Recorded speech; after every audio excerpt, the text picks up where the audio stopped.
Okie dokie. Hopefully I've done that right. Yes. Right then. So good evening. Welcome to Derbyshire Wildlife Trust's webinar on rewilding. We've got a lovely team of experts who are going to talk to you all for a little bit each in a short time. My name's Diane Gould and I'm the People Engagement Officer for the Wildlife Trust, and we're really pleased to have a webinar running on rewilding because it's something that we wanted to share with you our plans and our ideas, and also to give people a chance to ask some questions of us. Sadly, it's a kind of well-established fact that our wildlife is disappearing at an alarming rate, and coupled with the climate crisis, we're living in a time of environmental emergency.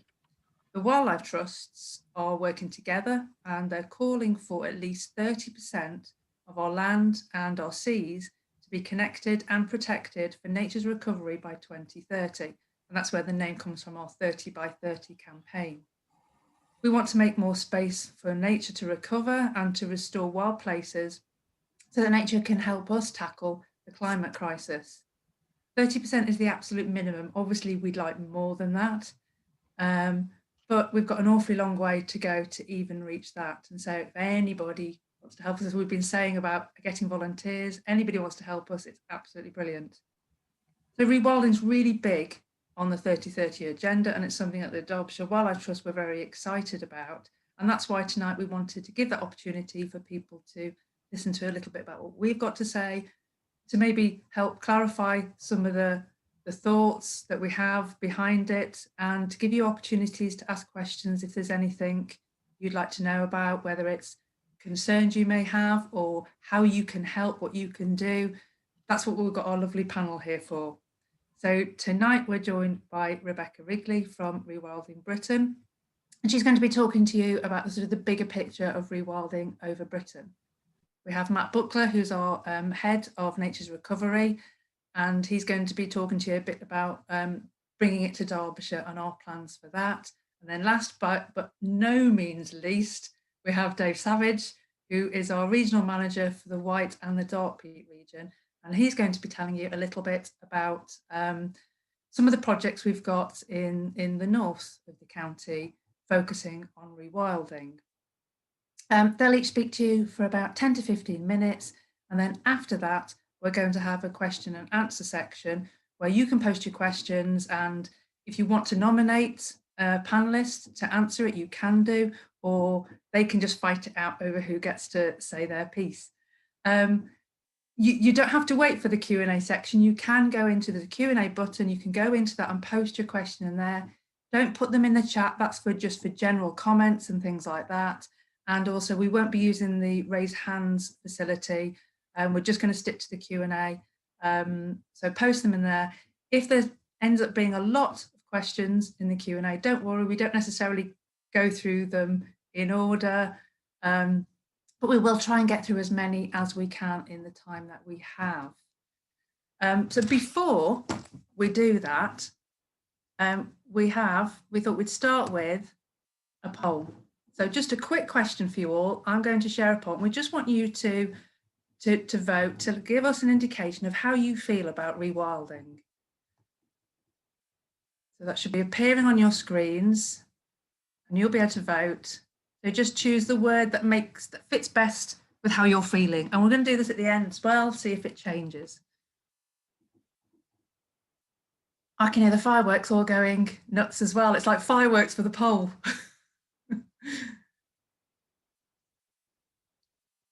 Oh, nearly everybody's voted. And if people want to know how many, we've got 174 people joining us at the moment. There's just a few more people voting.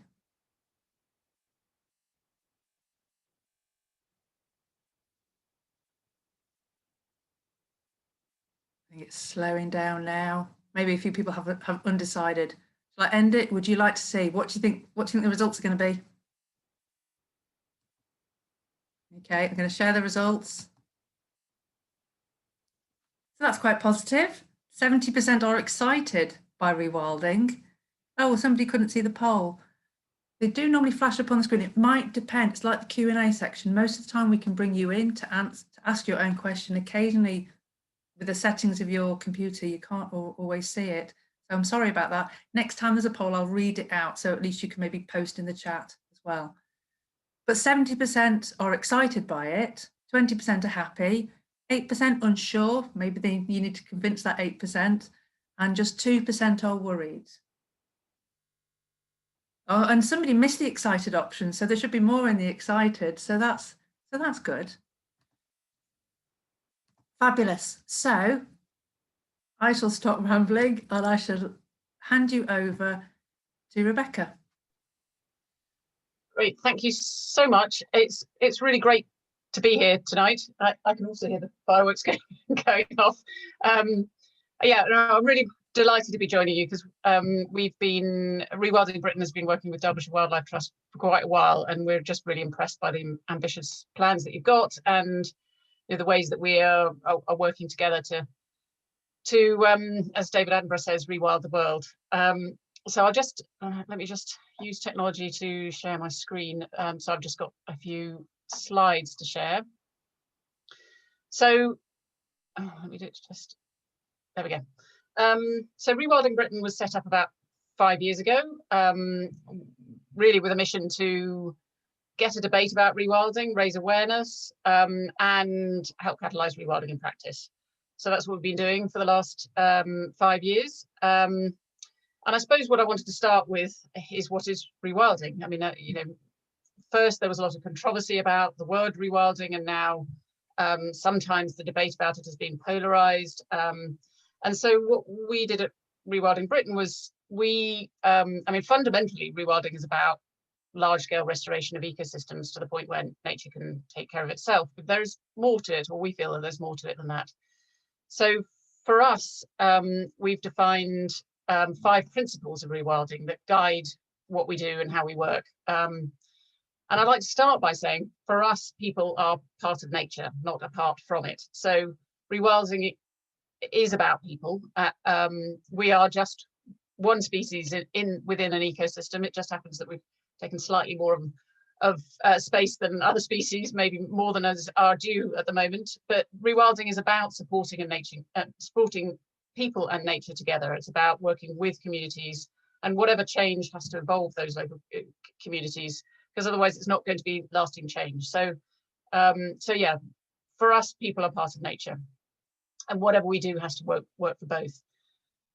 The second principle is rewilding is working at nature's scale.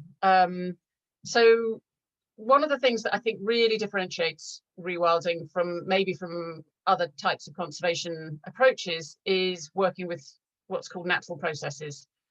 So that includes biotic or biological processes like the dynamic balance between predators and prey, for instance, and the natural succession that happens in woodland, or free-flowing rivers and all the changes that happen as a result of them. Even fire can be a natural process, rain and flood.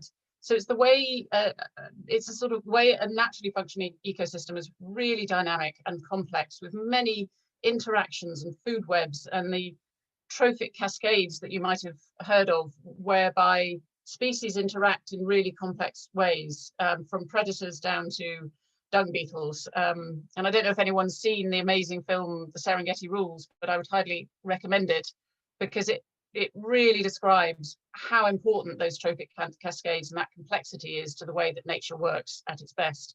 And that only really comes from scale, but you can achieve that scale in multiple ways. I mean, it can be a large isolated area apart from separate, or it could be working from people's doorsteps right up to mountaintops, through gardens and parks and river corridors and out into the countryside.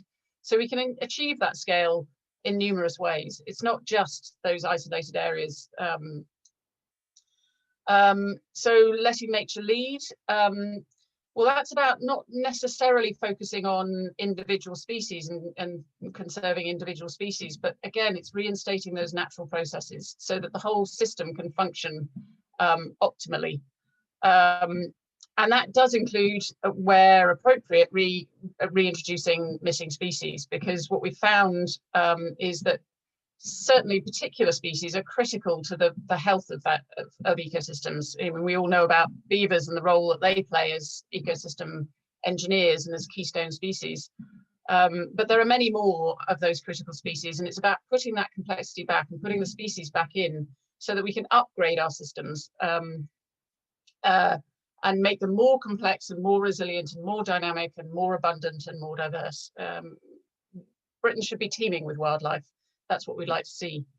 But in the vein of rewilding has to work for people and nature, we also believe that rewilding can go hand in hand with creating resilient nature-based economies.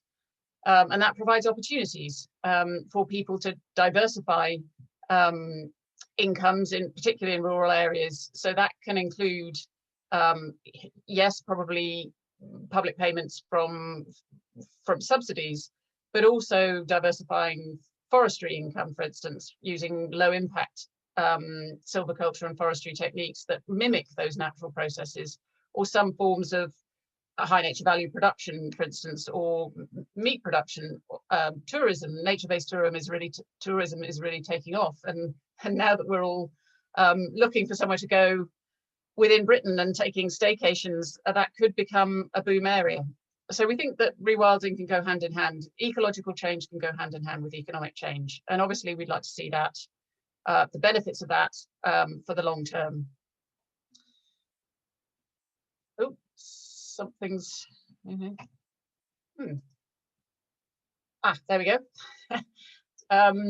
So what are those benefits? Well, I mean, it's a stark statistic there that we are 189th out of 218 countries in terms of biodiversity intactness, which is pretty depressing considering we're probably one of the most nature-loving countries on Earth.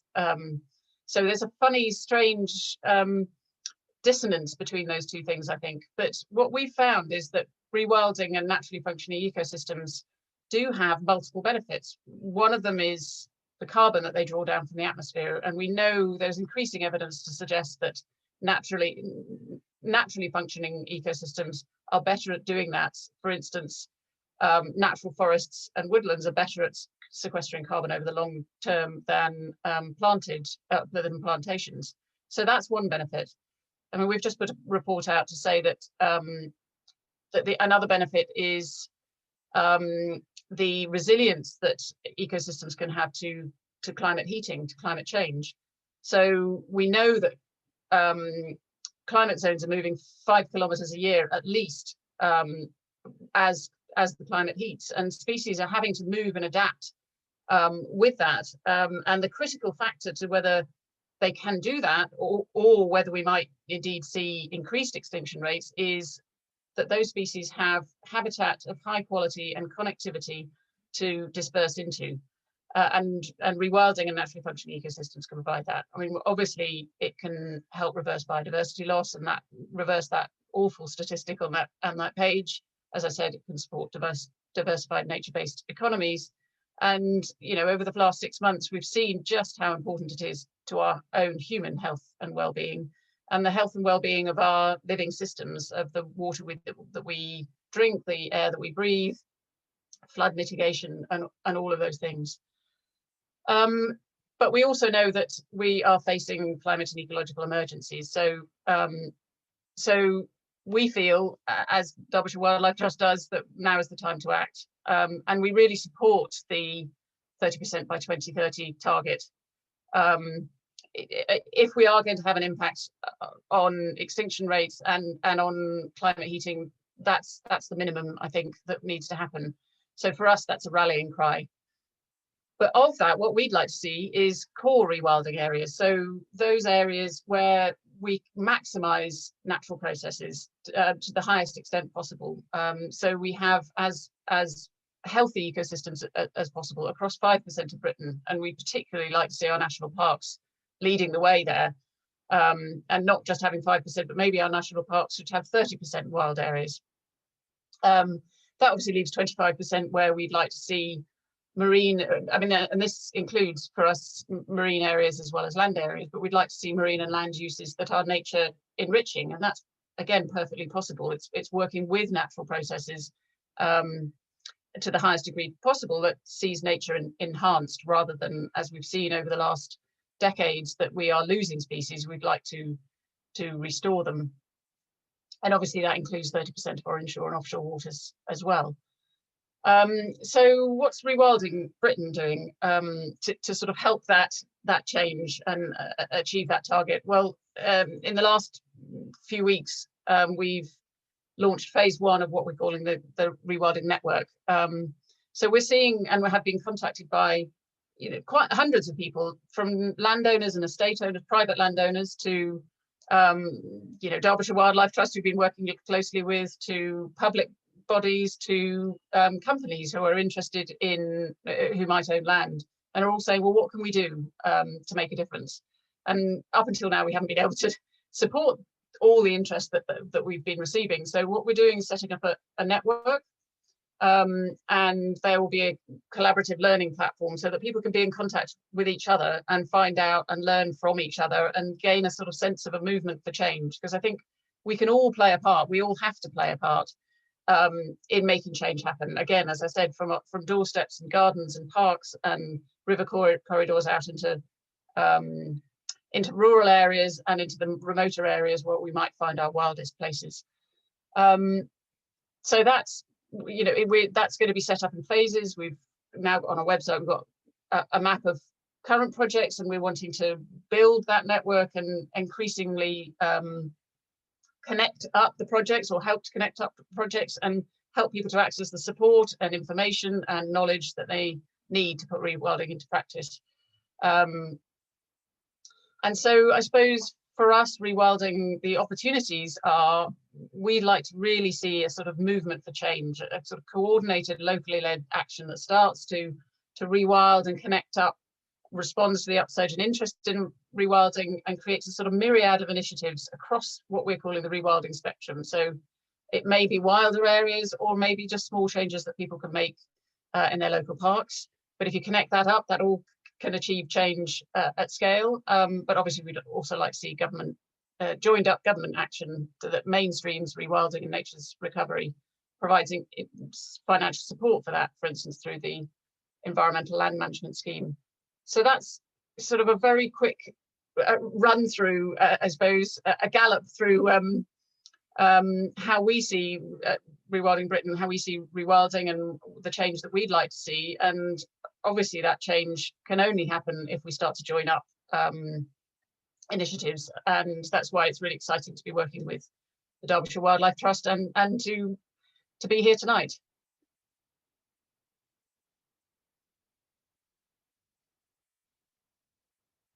Sorry, I was on mute. Thank you for that, Rebecca. Remember, if you've got any questions for any of our panelists, just pop them in the Q&A section. We'll address that at the end. Matt, would you like to go next? Yes. Good. That is what I was expecting. I haven't got a presentation with slides. I'm just going to talk, because you've all seen what the sort of things that I think about it, because I was involved a lot in the door drops which have gone out. I don't know if you want to in the door drops which have gone out. So Derbyshire Wildlife Trust own about 845 hectares in Derbyshire, which is about 0.3% of the county. We manage the local wildlife sites scheme as well on behalf of lots of the local authorities, which covers about 4% of the county. So in order to get to 30% by 30, we need to start expanding those areas out. And that's where rewilding is really interesting as far as we're concerned. So it's partially about our reserves, but and what we can do on them. But really, we need to be, exactly as Rebecca said, we need to be massively expanding the scale of areas that we want to be working at. And we need to be working out economic cases for that, so that people can start to generate income from their land. All of this stuff is as Rebecca has said. So lots of our sites are very isolated. We need to be starting to join them together. So there was a review of nature, of how protected sites were working about 10 years ago by somebody called John Lawton, who said that sites need to be bigger, managed better, there needs to be more of them, and they need to be connected. And out of that came the Wildlife Trust Living Landscapes concept. And we have 6 living landscapes in Derbyshire, or 6 priority living landscapes. And we're trying to see how we can connect up spaces between those. And that's going to involve, that's really going to allow us to let natural processes work. And some of those are really obvious, like Wild Peak, which Dave is going to talk a bit about. But there's also fantastic opportunities in places like the Trent Valley, where there's been lots of gravel extraction over the last decades, and we think that there are fantastic opportunities for carrying out restoration of those habitats to make continuous habitats. So we're working with wildlife trusts from Staffordshire and Birmingham right the way through to the North Sea, to see if we can make connected landscapes of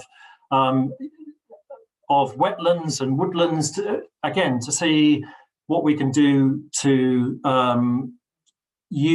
work with nature to address some of the climate and biodiversity crises which are happening.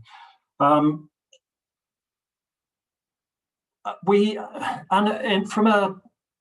our site management point of view, we think that there are ways of mimicking natural processes. So when you look at a site like Willington, I'll talk about Willington, which in the Trent Valley, former gravel extraction site, which has got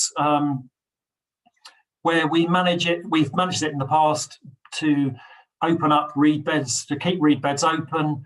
And we looked at it and thought, actually, what we're trying to do here is mimic the work of beavers. And so we've got better at mimicking the work of beavers by stopping burning material on site, and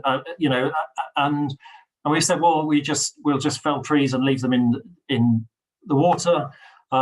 We just pile brush up. We don't have fires, and we thought, well, surely what we're doing is getting better and better and better at mimicking the work of beavers.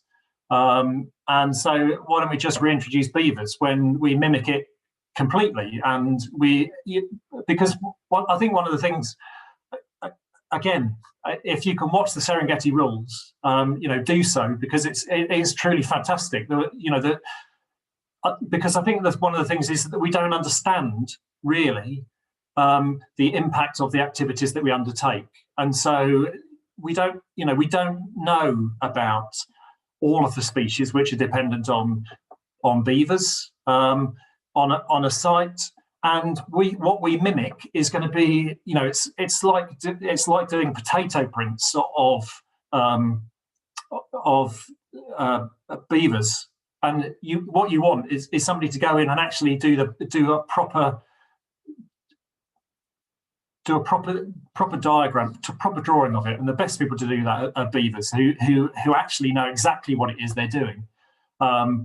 And so that's what we're trying to do. And so we will be looking at that. And why we're introducing beavers at Willington, partly to do that, but also because they've been introduced at various places around the country. We want people to come and see them in a place right in the middle of the country, so that there's eventually beavers will become an established species, and it will take them a very long time to get to some of the. It will take them a very long time to get to some of the places that we are here in Derbyshire, and so the best thing to do is to bring them here, ourselves. So that's what we're doing. And we're very keen on reintroductions, because so much stuff has been so many species have been lost, and it's not just big carnivores, it's not just big herbivores, which have all been lost. You know, you look at the biggest animal which we've got in the biggest carnivore we've got in Derbyshire is badgers, and obviously we know what's happening to the badgers in Derbyshire. You know, we can't even manage that. You know, we can't even manage a relationship with badgers in Derbyshire. We've got birds of prey are being persecuted, you know, right the way across the county. We've had, you know, persecution not only on the uplands but also in quarries that we've got, and we need to be changing that relationship. And so I think that we should be talking about reintroducing all kinds of species, not just beavers, but all kinds of things and all kinds of large carnivores, just to start having the conversation. Because if we say we want to reintroduce pine marten, which we do, then you know, maybe people will allow us to introduce something smaller. So I start off having conversations about reducing bears, because it means that you're significant negotiating point. But it's not only, you know, in terms of natural processes, it's not only about animals. You know, one of the projects that I have worked on in the past was about reintroducing sphagnum mosses into the Peak District, into the blanket bogs of the Dark Peak, which is what formed them. You know, that's a rewilding initiative. You know, allowing natural regeneration of woodlands. Trees can't get themselves here, so we are going to have to start thinking about if there are, in order to develop communities, we might have to reintroduce species which aren't going to get their own way here, and whether that's animals or plants. And we're looking at works that we can do on rivers as well. So we are looking at removing weirs to allow fish passage. We're looking at what we can do in terms of gravel extraction to allow watercourses more natural, to work more natural routes. And we are looking at natural flood management schemes as well, because new woodland is a really good way of reducing the risk of flooding, which is obviously quite significant. You know, we had significant flooding in the Derwent Valley last year, so significant amounts of new woodland there will be beneficial, both from a flood risk reduction point of view, but also from a pine marten reintroduction point of view. There's a lot happening, and what I wanted to do was to hear your questions about it, really, and talk about your questions. So I will pass back to Diane so that we can hear more questions later on. Thank you, Matt. The questions are rolling in anyway, and interestingly, somebody did just post in the chat about where can they watch Serengeti Rules, and I did a quick search online, and it seems to be unavailable on BBC iPlayer and on Prime at the minute, but there is a website for Serengeti Rules that you can go on and see the trailer, and I'm hoping maybe that'll give you more information. But I did say you could go and read the book, because that's excellent, well worth a read. The book is better than the film. The film is brilliant. The book is spectacular. Yes, definitely. Read the book first. It's always better that way around. Okay, over to Dave to tell us what it all means very, very locally for us. Thank you. Thanks, Diane. Good evening, everybody, from my freezing cold shed in Bakewell. So apologies if I start going blue. Yeah, I mean, that was very interesting. Rebecca's kind of spoken about kind of the national level, and Matt's spoken about what we're doing across Derbyshire. I'm going to share what we're doing in a particular part of Derbyshire. I'm going to really kind of focus in on one of our nature reserves, our newest nature reserve that we have. Or piece of land, or nature reserve, are we going to carry on calling them that? I don't know. On the newest piece of land that we're custodians of, current custodians of, up in the Peak District. So I'll share my screen and if I can do this. Oh no, that's the wrong screen. You don't really want to see that screen. Okay, can you see my map? Okay. Everybody's nodding that I can see there. Fantastic.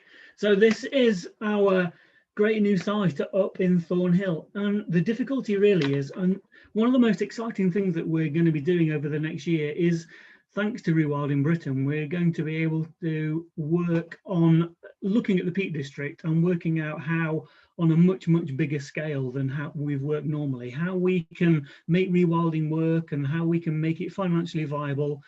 And Rewilding Britain have kindly funded a project officer for us to be able to carry that work forward over the next year. We were hoping to get that started by now, but thanks to coronavirus, that's been delayed slightly. However, we are hoping to start running with that. And what that's going to do really is that is going to look at how we can make rewilding financially viable to landowners. You know, what is the mechanism by which we can persuade somebody who has had a silage field in their ownership, in their family's ownership for the last 100 years, how can we persuade them to allow that to turn into scrub pasture or something that would be much more useful to wildlife, and how we can get that to pay them an income as well. We're also going to be looking in detail at species reintroduction. So people think, oh, you're just reintroducing beavers, you're just going to go and get beavers and just stick them on. There's a lot that goes on before we reintroduce beaver, for example, or pine marten or any other species. So we're looking at the feasibility of that and how we can do that, and whether it's appropriate to do that with particular species in the Peak District as well. And we're also going to be looking at mapping, which is going to be really exciting. Mapping doesn't sound very exciting, I know, but it will be to us, because it's going to allow us to identify, looking at this map, this is our new site at Thornhill, up near Lady Bower, and you can see in the top left corner kind of where it is compared to Lady Bower. But this gives us a foothold in a really important area in the Dark Peak, and we've not had this site for very long, and already people have started to contact us. We launched an appeal a few weeks ago, which I'll briefly talk about later, to raise awareness of rewilding and to hopefully raise some money to fund some of our work on rewilding and the research to be able to take that work forward. And the reaction that we've had has been 99.9% positive and really excited. There's a couple of concerns that we've hopefully managed to address, but that's people who are around and own bits of land that are near Thornhill and have seen this and seen our approach and thought, I quite fancy a bit of that. So how can I manage my land in a similar way for wildlife, to the benefit of wildlife, by rewilding it? So we've basically got this reserve as a foothold in that area, so that we can show by example a different way of managing. So as I say, this is Thornhill. It's about 70 acres of land, and many of you will have cycled along that track. It's a track that goes through, multi-user track that goes through to Lady Bower Reservoir. You can cycle around the reservoir. It's a fantastic place.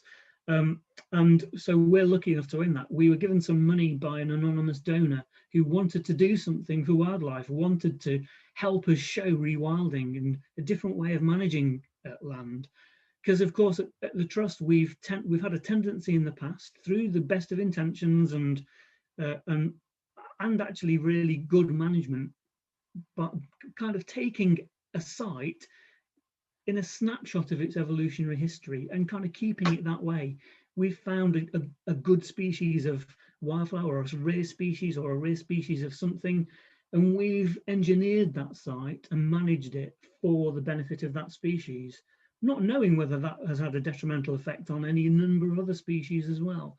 But we've kind of, as Matt was talking earlier about beavers and as mimicking beavers, we've kind of done that, but not very well, relatively speaking, compared to how wildlife can do it. So we really want to try and to experiment on this site to show how a site can be managed slightly differently. And it looks, if I can get my screen to flick, it looks a little bit like this at the moment.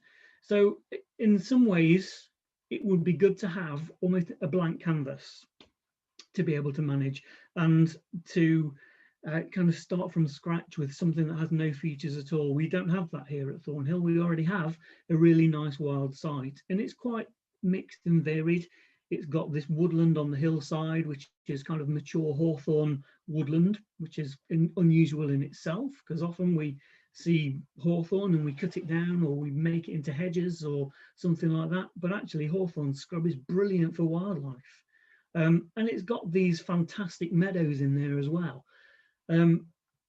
What we don't want to do is detrimentally change what's there. We want to manage it in a different way. We want wildlife to manage the site. We want it to be led by natural processes, but we're going to monitor how that happens. So in the first year, when we don't really know what's there yet, we've got some idea, we've done some surveys, but we're going to look in detail at what's there. We're going to work with the local group to take some photographs, and you do fixed point photography and do lots of surveying of lots of different groups, the flowers, the insects, the birds, just so that we know what's there and kind of in what numbers, so that we can illustrate how our management is affecting the site. This is a beautiful patch. There's loads and loads of. I was there late summer, and it was absolutely teeming in hoverflies and bees in late August, and I think I saw 10 different species of butterfly, and so it's already a really fantastic site. And what we need to be, this isn't our site, but what this shows is something that we need as an organisation and as a movement not to be frightened of. In the past, we may have looked at this and said, oh, look at those trees growing in that meadow, we need to cut them out because they're gonna have a detrimental effect to that meadow. We need to become more comfortable with this sort of view, and that a bit of scrub is okay. And we want that variety in habitat in order for it to benefit more and more species, which is exactly what rewilding can do. We want to be kind of comfortable with big chunks of bramble. We're okay with bramble. There's lots of bramble. I'll be honest, I've worked in conservation for the best part of 15 years now. I've spent weeks and weeks of my life removing bramble from sites because we think that we need to stop it growing in meadows. We need to be more comfortable with the fact that bramble is okay, and we can actually get wildlife to manage how much bramble is there. We don't need to do it ourselves with noisy brush cutters that are polluting the atmosphere and increasing the impact on global warming. Big hedgerows. I think I laid about 1 kilometre of hedgerow in a previous job. Why did I do that? Because at the time, we said in conservation that was the thing to do with hedgerows. Let's gap them up. We didn't think, oh, let's just stop flailing them and let them grow tall and let them grow wide because they're brilliant for nightingales, for example, or really tall because they're really great for turtle doves. So at Thornhill, we're going to be doing a bit more of that and allowing things to grow more than we might have chosen to do in the past. And we might do it with some of these creatures. Now, of course, we've not had woolly rhinos in Derbyshire for about 40,000 years. They were here around then. We have fossil evidence in Creswell that they were there, but we can't really reintroduce them because they don't exist anymore. But we could have ibex and bison potentially on site. Why not? We might not do it at Thornhill because it's too small, but once we rewild most of the moorland in northern Derbyshire, it would be perfectly okay for some of those big herbivores to come and take a place. The ones on the bottom row are probably a little bit more likely. So in part of our mimicking these natural processes, we might choose, if we see that our management isn't going in the way that we might want it to, we might introduce some cattle for a short amount of time, but we won't do it in the classic way that we would have done in the past. We will allow wildlife to lead on that. We have seen deer there, but not as many as we would have liked, and of course the bunnies are going to keep things down and provide food for the rest of the food chain as well. So it's just increasing those opportunities, getting those herbivores in, and kind of managing just in a slightly different way for all of these amazing creatures to potentially come back into Derbyshire that have all been in Derbyshire at some point. We had a pine marten in Derbyshire a couple of years ago that was found near Ripley. Small pearl-bordered fritillary, a really important woodland butterfly, was in the Viagelia in 1979 and now is completely extinct from Derbyshire. And that is just because there's no woodland clearings anymore, because we don't have herbivores in there in order to create that diversity and habitat across a big area is what we want to do.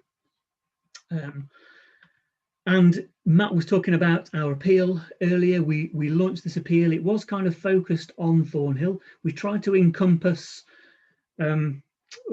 rewilding as a whole concept, which is a massive thing to try and encompass. But we kind of focused on Thornhill as an example for that appeal. And it was about getting people's opinions. Sam is our living landscape officer there. She's absolutely brilliant. She has been in conservation for a long time, managing different habitats. She's really up for making a difference in the Peak District now. Hopefully we're going to be tempting her over into the Peak District from Chesterfield in order to kind of take this project forward. So we want more land, we want bigger spaces, we want Thornhill. We've got Thornhill, and we're going to use that to spread out further and further and get more connections and build that nature recovery network and increase the number of places that are rewilded, and hopefully make a massive difference to wildlife and rewilding across the Peak District in the next X number of years. Thank you, Dave. Brilliant. Right then, on that note, just before we start the Q&A section, we're just going to do another little poll for you. So we want to know what animals you'd love to see back in Derbyshire. I would like to point out at this stage that we don't have proposals to introduce these animals. This is just a bit of interest, a bit of fun. So I'm going to bring up the poll, and it's a multiple choice one this time. So you can tick more than one. You can tick all of them if you want. Which of those animals would you love to see back in Derbyshire? If you can't see the poll, I'm going to read them out now, or you can just put in the chat what you'd actually like to see. Got red squirrels, pine martens, wild boar, osprey, golden eagle, bison, lynx, and especially for Matt, the bear. Oh, it's a very busy poll, this one.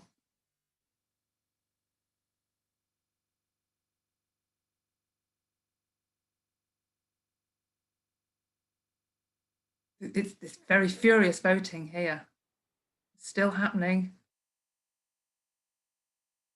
It's more exciting than the American election, I think.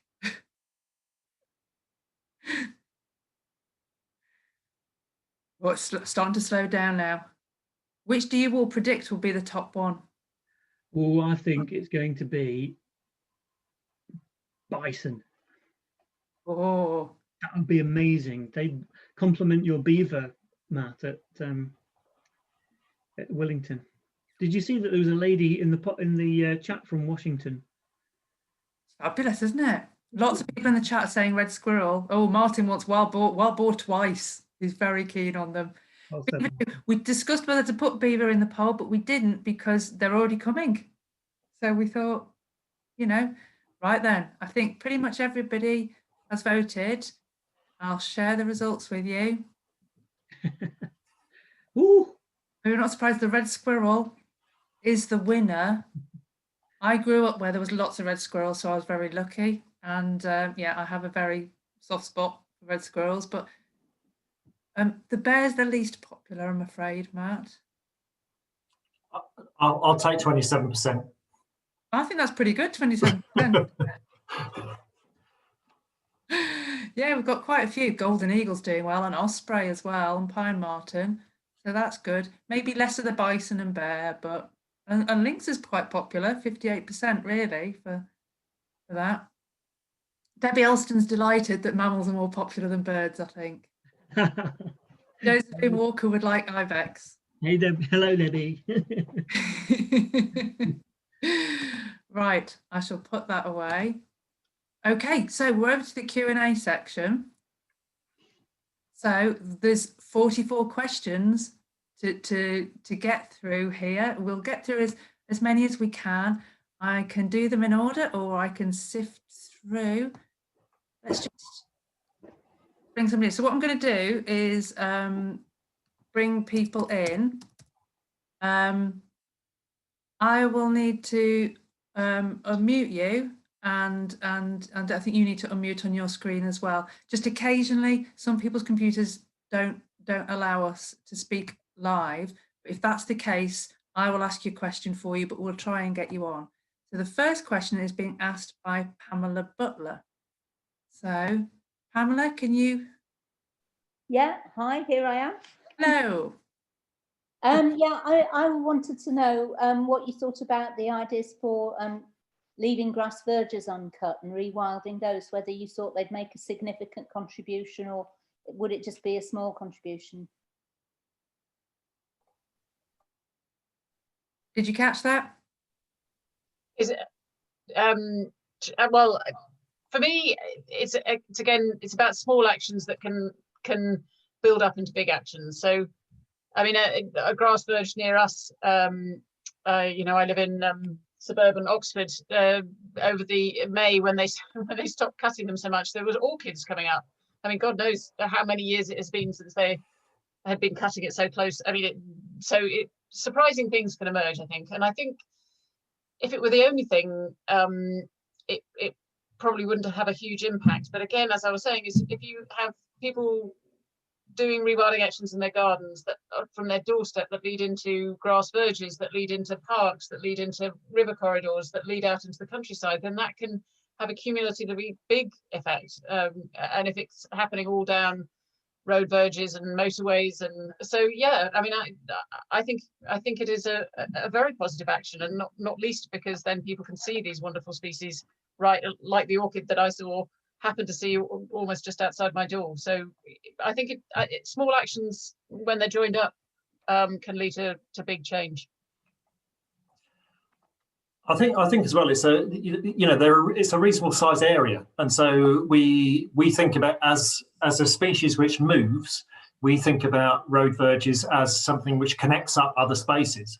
But actually, it's quite a big area in its own right. So when you look across the whole of the county, that's a reasonable amount of space for small animals to live in. So in terms of invertebrates, it will make a big difference.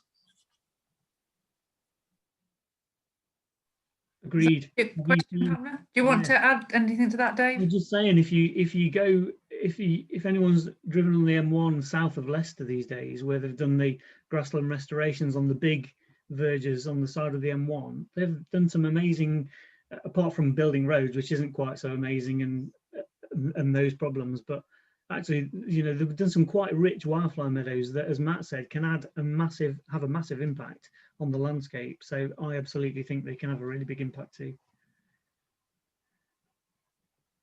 Thank you, Pamela. Okay, our next question is from Debbie Alston.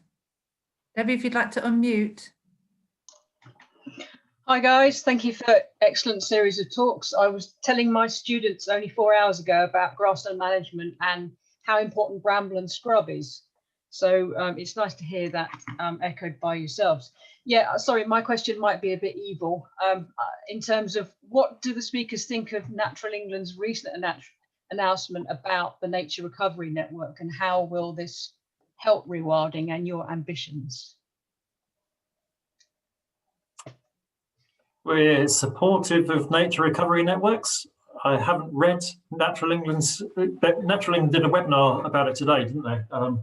Which I missed. But I think that I think nature recovery networks is just an extension of living landscapes. I think living landscapes were a recognition that nature reserves weren't going to protect. We were never going to get nature back by leaving it in nature reserves. That's you're just watching stuff getting lost around it. Living landscapes was a recognition of that, and I think the Nature Recovery Network is the next step on that, to say actually we should be thinking about this everywhere. So I think we're keen on. We are looking to see what we can do in terms of making a Nature Recovery Network which covers the whole of Derbyshire.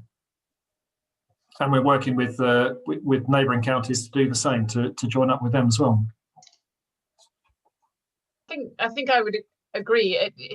It can all make a difference, but I suppose we would see, and our network will obviously integrate with that. There's no point setting up lots of different separate networks. The ideal situation is that they all work together and add value. I mean, we see our role as slightly raising the ambition of each of those partnerships, and particularly, for instance, I don't know if anyone was aware of Boris Johnson's announcement of 30% by 2030, but he only was talking about increasing national parks and protected areas by 4%, rather than increasing the quality of the habitat within those areas. And we all know that many of our national parks aren't exactly in tip-top ecological condition. So yes, I think it's a positive move in the right direction, but we would want to sort of raise the scale and pace of ambition of change. I mean, particularly in our national parks, because in reality they're farmed landscapes, and I'd like to see at least some of them or part of them rewilded, and seeing them lead the way.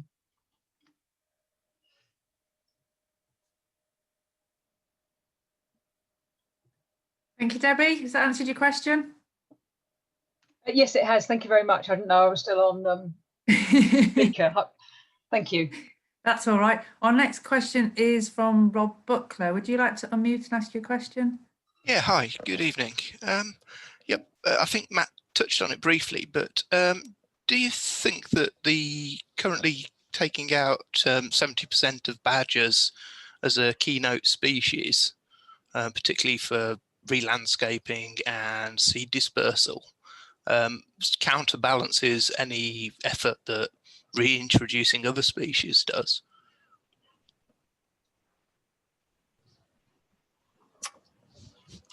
I think it's hard to know what the impact of taking out the largest predator that we've got in Derbyshire at the moment is, what that's gonna have.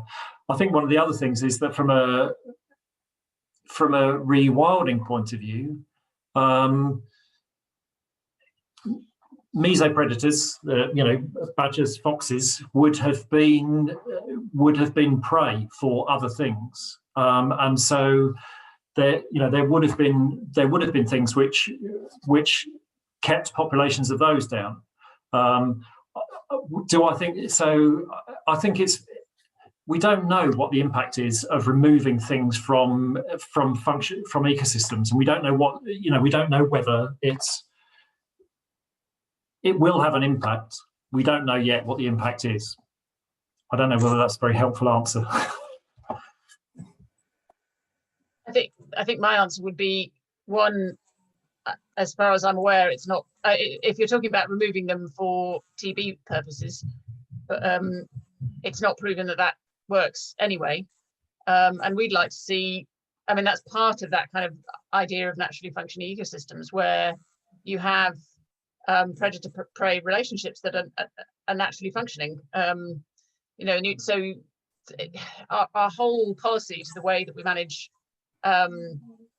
wildlife is, so on the one hand we're taking out badgers, and on the other hand we're releasing millions of non-native species into our countryside with no environmental impact assessment at all. And of course I'm speaking about pheasants, for instance.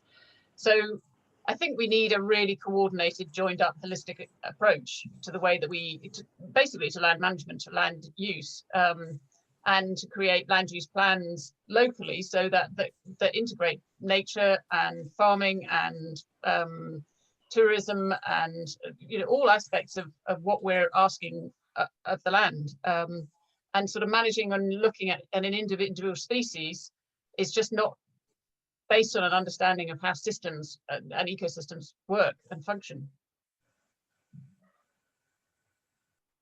Thank you, Rob. Thank you. There's been quite a few people asking fairly similarly worded questions regarding farming, and David Hughes kind of did it most succinctly, really. So I picked him to ask it for you. If David, if you'd like to unmute and ask your question. Yeah, thanks. I mean, I live just next door to Thornhill, and I've watched it over the last 10 or 15 years. and the farmers basically kind of more or less given up farming on it long before the Wildlife Trust took it over. So it was already rewilding on its own. And I guess I'm interested in, do you think that rewilding and farming can coexist, or are they kind of mutually exclusive? Do we have to make a choice between them? Right. Absolutely not. I mean, what we would love to see is a sort of rich mosaic, a tapestry almost across our landscapes, where we have wilder areas. We talk about rewilding spectrum, but areas that are what we would call core rewilding areas, maybe, or the highest level of rewilding, but interspersed with other areas that may have more productive use. So like low impact forestry techniques that use mixed planting and continuous cover. And again, it's about sort of that using and working with nature and natural processes, and that can improve the bottom line. So there are many forms of extensive grazing, for instance, that have lower numbers of animals, but improved bottom line. So some of these techniques can still be profitable. I mean, we're working with a group at Wild Ken Hill in Norfolk, for instance, where their estate, they're rewilding part of it, and then the other part are using regenerative agriculture. And again, very explicitly thinking about how to work with natural processes in a way that is also profitable. So what we'd love to see is in the 30% by 2030 that we're talking about is, again, 5% in core rewilding areas, but then this sort of rich mosaic tapestry of different land uses that all can combine to enhance nature. So I don't see it as, I think there is a huge amount of common ground. I don't know if anyone's read James Rebanks's new book, can't remember what it's called, Pastoral Life? English Pastoral. Yes. And what he's doing is, pretty much, I mean, certainly on what we would call the rewilding spectrum. So I think it's been that kind of debate, or what's it called, polarized argument between sort of farming and rewilding, just I mean, and that's starting to dissipate, I think. I think we also need to do stuff to we would like to be doing stuff about helping people to do marketing, so that there's a significant value to society for the stuff that for farming in ways which are beneficial for wildlife. Both in terms of carbon sequestration, in terms of improving water quality, in terms of reducing flood risk, in terms of the air that we, air quality. All of those things are impacted by low input agriculture, and we, I think that the farmers who are working that way aren't seeing some of those benefits, and so we've got to work out ways of making sure that they do see some of those benefits. And that's going to be, that's going to be one of the critical things that we do through things like Wild Peak, is to try and make sure that we're adding the values that society gets to the products that people sell. I think on a slightly more emotional note, we have to try something. We have to do something different, because what we've been doing hasn't been working, and subsidy schemes that have been running over the last 30 years and high level stewardship hasn't had an impact on wildlife and biodiversity. So we absolutely have to try something, and this is it. And actually, just to add something, that I mean, the reality is we're not just looking at farming land either. I mean, 1.4 million hectares of Britain are grouse moor estates, grouse shooting estates. And I think it's 1.8 million hectares are deer stalking estates. We've got about 1 million hectares of highly marginal land. So there is a huge amount of land that isn't in food production or is in marginal food production that could very well and very easily be rewilded. Yeah, thank you. For the question, David, there's a question that sums up again a few other questions, but it's been asked by an anonymous attendee, so I can't bring them up, so I'll ask it for them. And it's what are the top 3 things the homeowner can do to rewild their garden? And the lawn. Do we get one each? Yeah, go on, one each.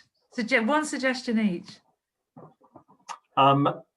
Make your boundaries permeable so that things in your garden can get into your neighbour's garden. So get rid of your fences, replace them with trellises or hedges, whatever. So that's my one. Good one, Matt. Yeah. Can I have only cut your lawn once a year? It doesn't. Who needs a short lawn? You know.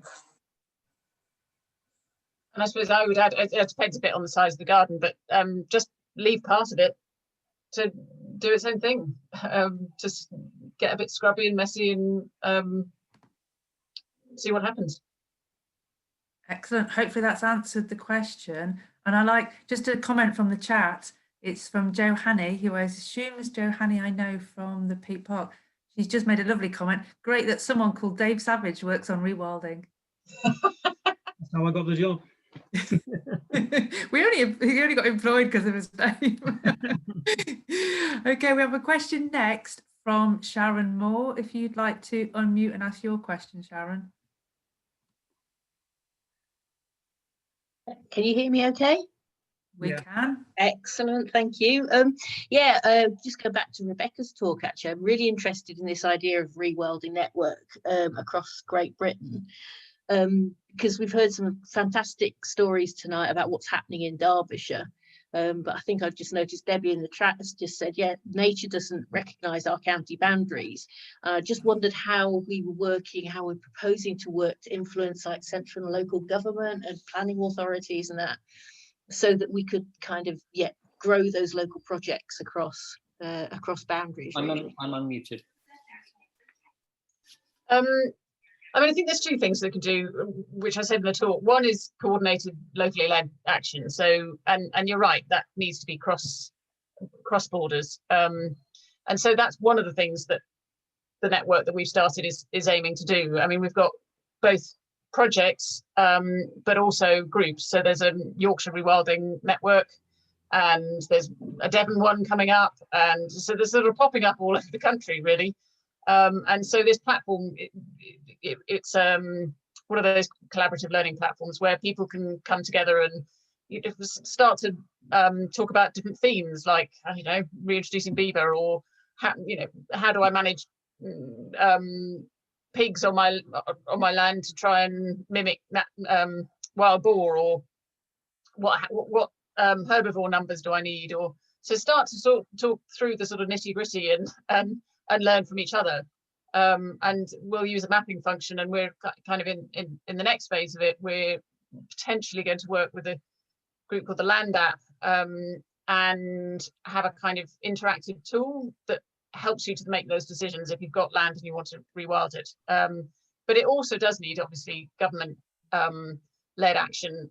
So we'd like to see really rewilding mainstreamed into the way that we manage the land and sea in Britain, and therefore, I mean, we really support the replacement of CABI, what they're proposing for the Environmental Land Management Scheme, because that could really start to incentivise and reward landowners for rewilding and the other public goods that they provide. But fundamentally, it's going to require kind of integrated land use plans at both local and regional level, to look at, basically to bring people together and say, what are we asking of the land here, or the sea, but in this case the land, and both for people and nature and climate, and what's the best use of that land to achieve that aim.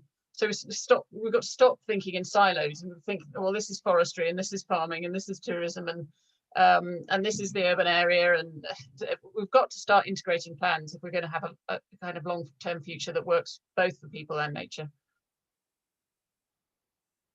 We're working with Rewilding Britain on the Rewilding network in Derbyshire, and we've had lots of people come back to us since the appeal went out to say, can you help us with this piece of land? And that's, you know, and so we're definitely looking to see how we can work with other people to be part of the Nature Recovery Network in Derbyshire. And so, you know, if you've got a piece of land that you want to talk to us about, then get in contact with us, and we will add it to our network, which will feed into the Rewilding Britain's Rewilding network. So, you know, so do that.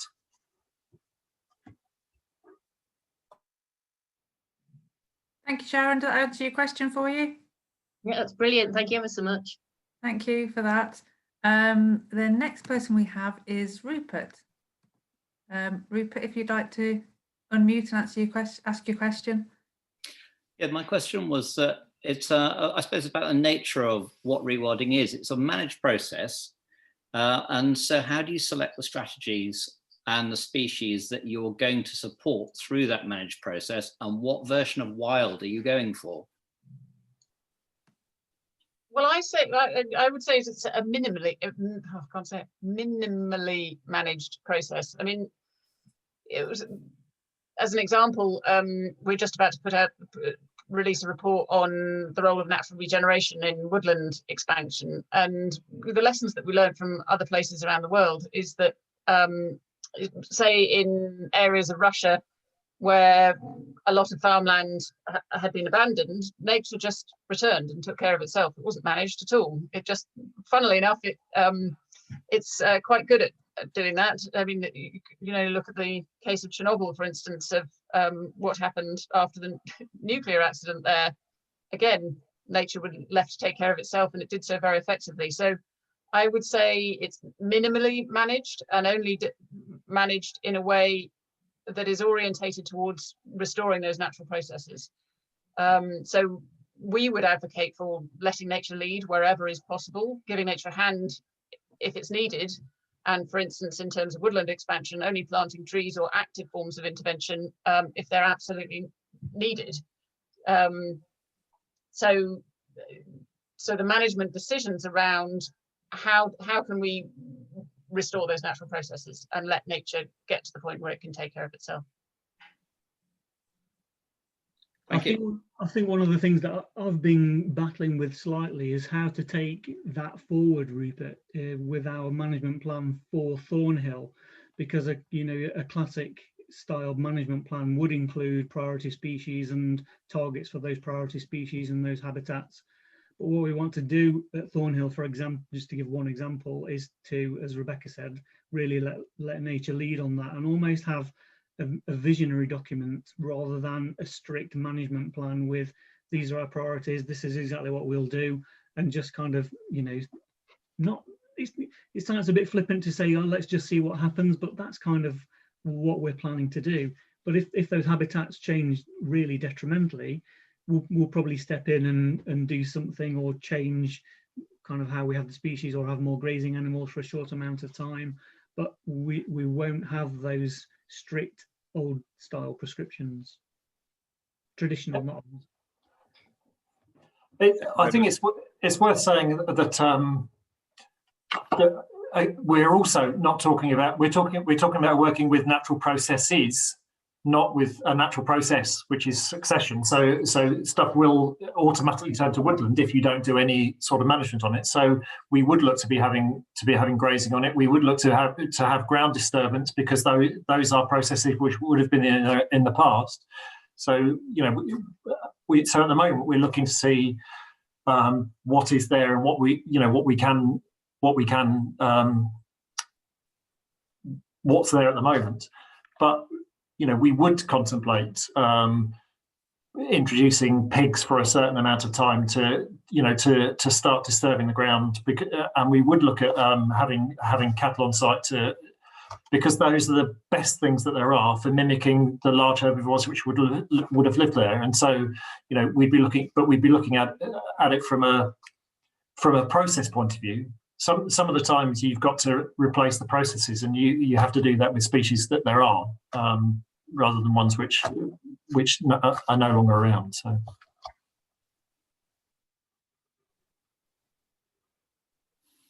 Okay, thank you, Rupert. We've got a question next from Martin. Hi, everybody. How you doing? Hello, Martin. Hiya. Yeah, my question actually leads on very nicely from the last one. So I'm a farmer.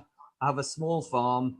It's been rewilding for the last 15 years, and we have unexpected things happening, and we're not managing it, or we're not managing it very much.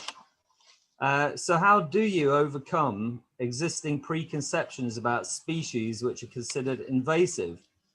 The Second World War, I think, was culpable for making our psyche think that things like gorse, brambles, nettles, trees, and my favorite, bracken, which is a native woodland species, woodland pioneer species, we all see those things as, or many people see those things as terrible.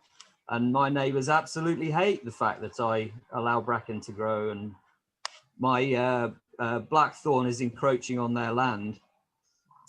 So how do we overcome those preconceptions about watching perfectly good farmland become terrible wildland?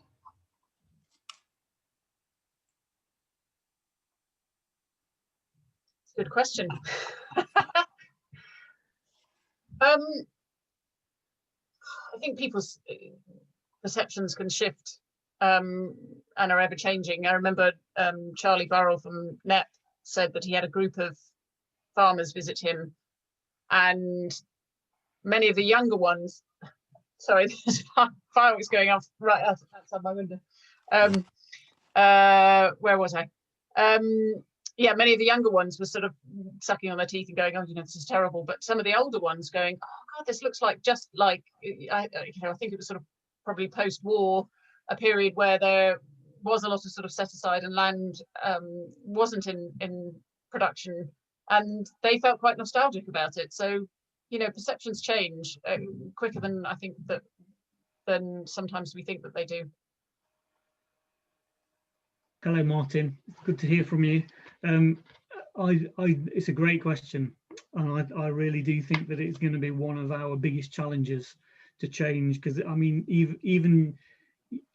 I know how passionate you are about rewilding and wildlife, and even in your language, when you were answering the question, you were talking about good and bad, and great farmland and things. But it's a great question, and it's one of our biggest challenges, I think. And it's getting some examples and building that network and showing that it's a good way, it's a good example, and the financial systems are there and in place, and it's about that whole picture that we're trying to build with organisations like other wildlife trusts and Rewilding Britain to try and kind of gain some impotence in that movement. And actually, I mean, that's one of the things for us that's really important about the network, because it's about people telling their own stories about rewilding and how they're doing it, and if we can increase the number of voices that are telling that, and different types of voices, so it might be an upland sheep farmer, or like James Rebanks, for instance. I mean, not that he's part of our network, but he is expressing a voice that is different about and like Wild Ken Hill, for instance. I mean, they're still farming part of the land, but they're also rewilding it. And through the network, we want to start to tell those stories from different perspectives, from kind of urban rewilding to upland rewilding to rivers to, and I think that's when that shift will start to happen much more significantly. I think we have to remember that people have been telling farmers for quite a long time that that is what land in good order is, and so it's going to take a while to change that perception, and having more stories to say about it, and is going to be really important. I think it's change.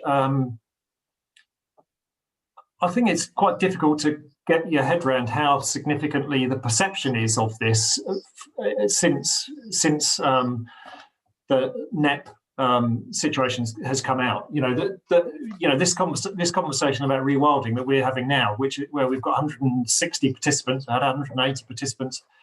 But, you know, there are lots and lots of people around the country who are starting to see this as a viable thing to do, and we just need to be telling their stories more to counteract some of the stuff about, you know, that this is what good land looks like, and because that, yeah.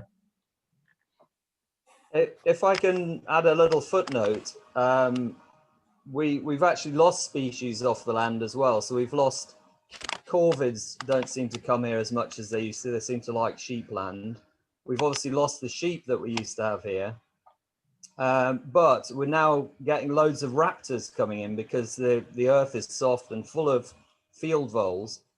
And just the other day, we regularly have a barn owl visiting, which has never been here before. So we get the joy of watching a barn owl cruising around eating voles, which is absolutely magical and worth every bit of effort that we've done for the last 15 years. Thank you, Martin. Dave, Anna has a question for you. Me? Yes, you specifically. Anna, if you'd like to unmute and ask Dave your question. Good evening. Hi. Can you hear me there? Sorry, because I'm not sure about my mic. Yes, yeah, we can. Loud and clear. Brilliant. Right. So my question is, I'm going to look at the future a little bit, because you see, my roots are Polish. So I've seen bison, European bison, and I've seen wild boar roaming freely, you know, on the continent. So my question is, what is the realistic view on reintroducing the species here if the rewilding will work the way we want it to work? Because I do see how much space and what type of habitat they live in, you know, on the continent. And let's be honest, we don't have that many of those types of habitats in the UK. So what's your view on that, especially in Derbyshire? I think we do have space. We definitely have space for those sorts of animals, and in Derbyshire, we have vast areas of moorland that could comfortably take those large herbivores and those species, and that's just within Derbyshire. You know, if you get out into Scotland and Wales and places like that, and you know, even within England, we have vast areas of moorland and grass shoots and all sorts of places that can support species like that. So I absolutely think that it's realistic. Probably not on Thornhill. I'm not sure that bison on Thornhill with its 70 hectares would work, but if we took the fences down and we persuaded Severn Trent Water that Lady Bower could support it, and then we managed to persuade the grass shoot on the top of the hill that they could support it, and then we could persuade the RSPB in the next valley along that they could support it, we suddenly have this enormous network that can support wildlife like that. So yes, great question, and I think we can. Brilliant, thank you. Thank you. Thank you, Anna, for your question. Our next question comes from Jill Williamson. Good evening. Can you hear me? Hi, Jill. We can, yeah. Hi. What evidence is there to date that farmers can make an equally good living on a rewilded farm as on one using current farming practices? Are subsidies likely to be an essential element in the process of moving people to rewilding? And in your view, is it possible that they can ever be completely self-sustaining, given the market conditions that are a fact of life at present? I think if we think about Derbyshire to start off with, you know, most of the upland farms in Derbyshire are dependent on subsidies now. You know, it costs more to produce sheep than you get from selling them, and so that, you know, they are completely dependent on schemes like countryside stewardship and high level stewardship schemes. And I think the government has been the government has been clear that we should be doing public funding for public goods, and I think that there are really good opportunities to do that, and particularly in the uplands, because actually, you know, our upland farms, should we be thinking about those as places to farm water, or places to farm carbon, or places to farm wildlife, rather than as places to farm sheep, which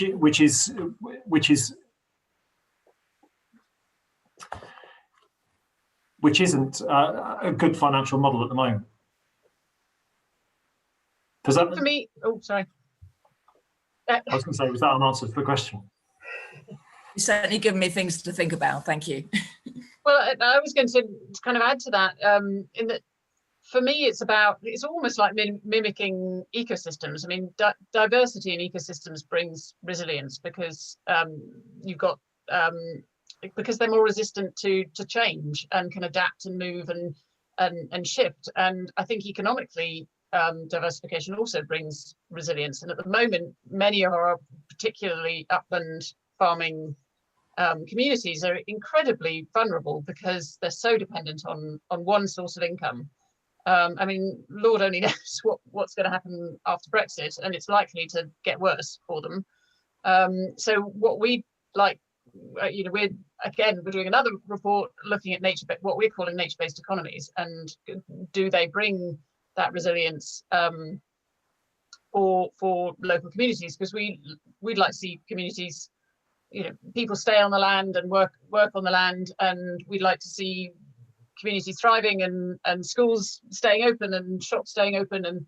And so I think I'd like to see it moving to a position where maybe there are communities that are 80% dependent on subsidies, moving to 30% dependent on subsidies, maybe, but then looking at other forms of enterprise, some forms of production, for instance, and that could be forestry or meat production, or wild meat production, for instance.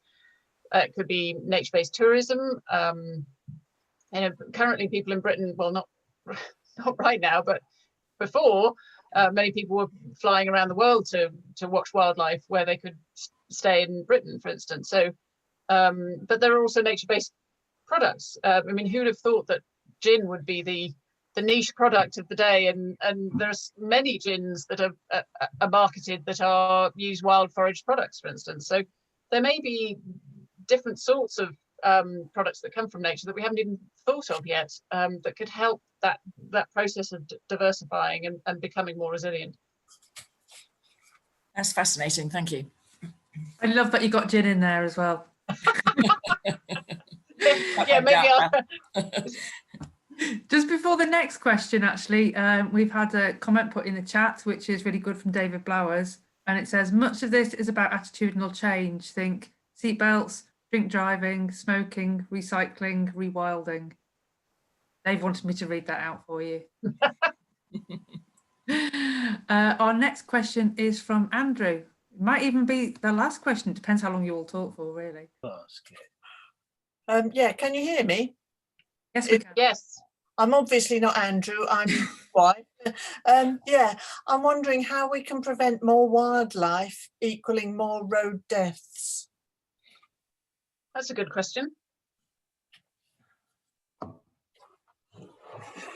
I mean, one obvious answer is what do they call them?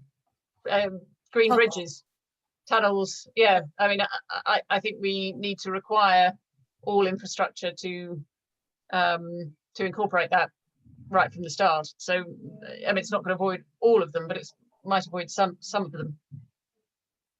Yeah, I mean, we live in, we actually don't live in Derbyshire. We live quite near the River Otter, and one of the beavers was killed by on the road.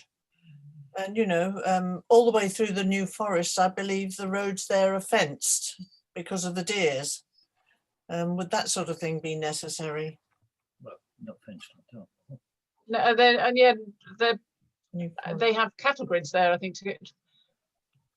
I mean, I would be against fencing, because that has other creates other difficulties. I mean, it is a very good question, because there are going to be losses inevitably. I mean, on the continent there, the same happens with where they've had lynx reintroduction projects, and some of them have been lost on the road. So I think it's always going to happen, sadly. But I think that infrastructure development can be done in a way that minimises it as far as is possible. Yeah, I feel it's certainly possible. What do your colleagues think? I think the thing about green bridges is absolutely right. That most they definitely work. There are green bridges which allow the passage of large animals, and I think I would advocate that we should be doing more stuff to get people to be more local to where they are. Do we need? It's possibly not the scenario, the place for saying about how much traffic do we need? Do we, what are we doing in terms of reducing the amount of traffic on roads? But I think one of the key bits is about increasing connectivity between habitat, and green bridges do that, and whether underpasses do that. So we need to think about the barriers to, again, like I said in the thing about what's the most important thing you can do in your garden. What are the barriers to wildlife moving from one place to another, and then trying to work out ways of managing that situation.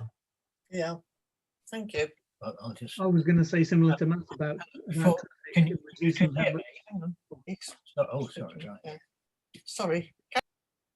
Oh, sorry, I cut them off by accident. I was just going to squeeze one more question as well, because I've only just noticed this question in the Q&A. Oh, okay, I should have done. Able to unmute, and I thought it was quite a good one to finish on. Maybe. Are you there, Sam? Oh, maybe Sam's. Okay. Oh, hello. Hi. Hello.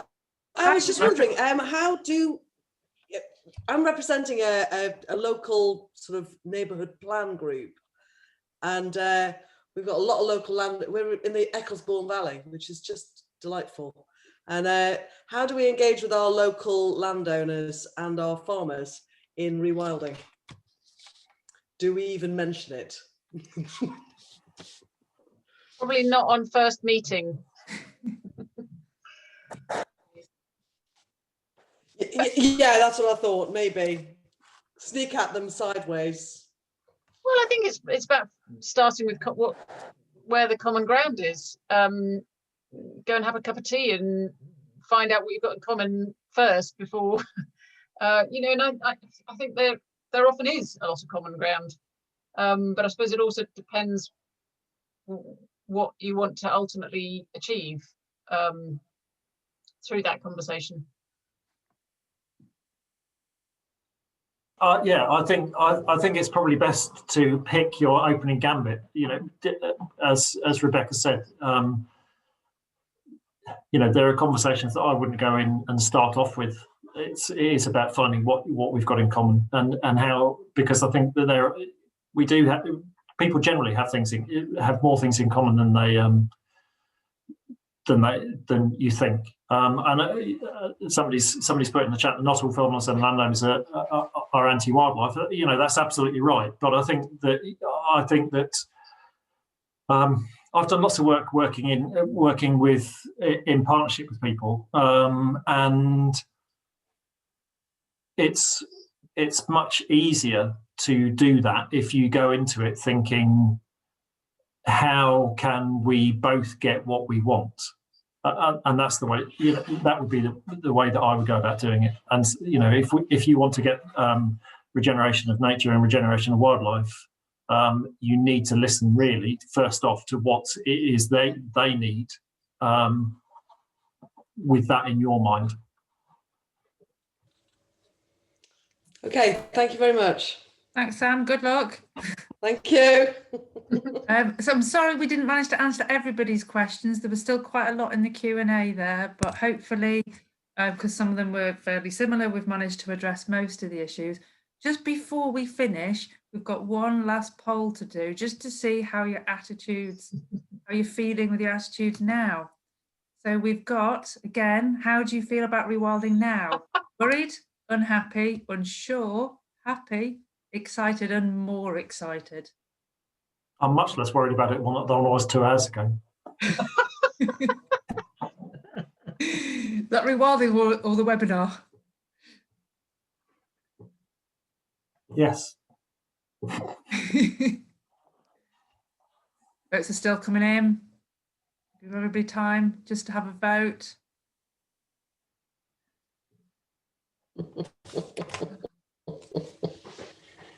Oh A dear. few more coming. I'm not more excited, I'm slightly less actually. My microphone was still on. I was just about to start singing. I'm glad I didn't. Right, I think that's pretty much everything. There's a few votes. People must still be deciding. Right, I'll end it there and share the results. More excited. 6% unsure as opposed to 7%, but we don't have anybody worried or unhappy. So that's good news. So thank you everybody for joining us. If you do have any burning rewilding questions that we didn't manage to answer, I'm sure the panelists will be delighted if you emailed them to us. And similarly, if anybody wants to get in touch over how we can help you rewild your land, or if you want to volunteer and do get in touch with us again. We'd love to hear from you. So thank you to all the panelists for taking part. Thank you. And see you soon. Bye, everyone. Bye.